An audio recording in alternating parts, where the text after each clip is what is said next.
this is the I'm just showing you. I mean, all of you are in the room, so it's not a big deal. But this is what I want you to see. These are the positions that we have still open. I haven't touched anyone. The only one that we closed was the dollar yen. Look at the New Zealand yen is still pushing higher. So the euro yen is the best. It has gone to a new high. It's coming very close actually to the 125, but the dollar yen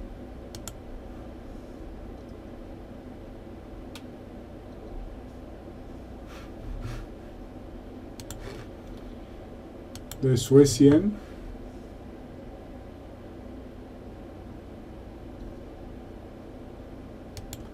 and the Aussie yen, and you can see just looking at the Aussie yen, you can see it didn't even break to a new high. It's just sitting near the highs up there. If you look at the dollar yen, because the dollar is stronger than the Aussie, you can see that the dollar has made a new high. If you look at the euro yen, it has put a big range there after the high, and you can relate that to what you see in the Aussie and what you see with the Aussie yen and what you see with the other yen pairs.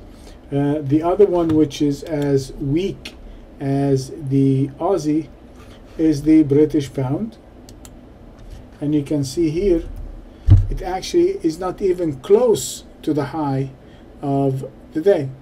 Why? Because and this is another way for you to gauge the strength of the weakness. So you can see that the pound yen is the weakest just by looking at your spectrum. Here you can see that the strongest is the euro, followed by the US dollar, followed by the New Zealand, then the Swiss, then you got the CAD is weak because it's actually, look at the CAD, it is actually weaker than the Australian. You see how the retracement and where it is, weaker than the Australian and even weaker than the pound. So the weakest is the CAD, the second weakest is the pound, and the third weakest is the Aussie. So let's start with the euro yen. That will be our first one. This is the chart for the euro yen.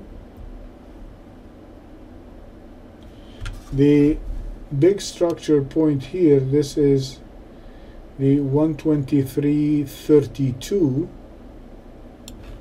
and we closed the week at 122.25, so we have at least another 100 pips before this thing kind of slows down, so it should be okay. Looking at the intraday,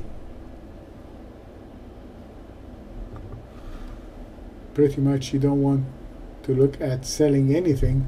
So just to maintain the policy, if we wanted to short anything, so this is going to be your short point below the 121.60, and your stop is going to be here.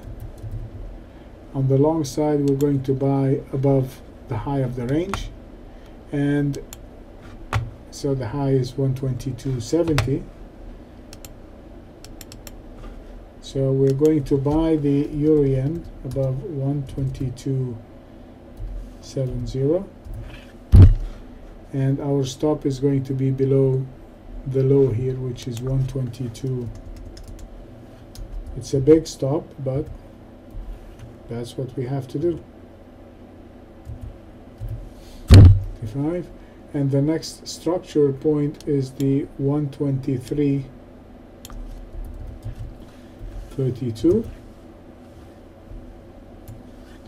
and on the short side we're going to go short below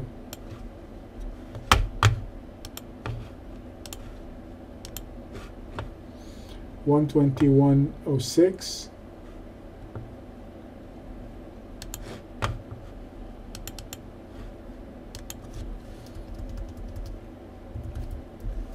121.06, and our stop is going to be 121.70,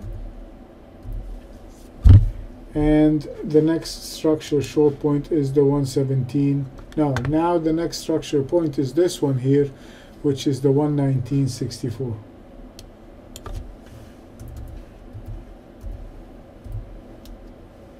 Okay, so for the euro yen, we're going to buy above 122.70, and if we do, we have a structure point at 123.32, and our stop is going to be 122.25.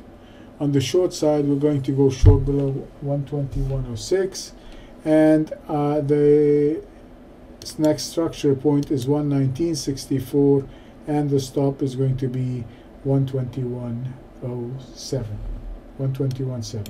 Okay, so let me save that,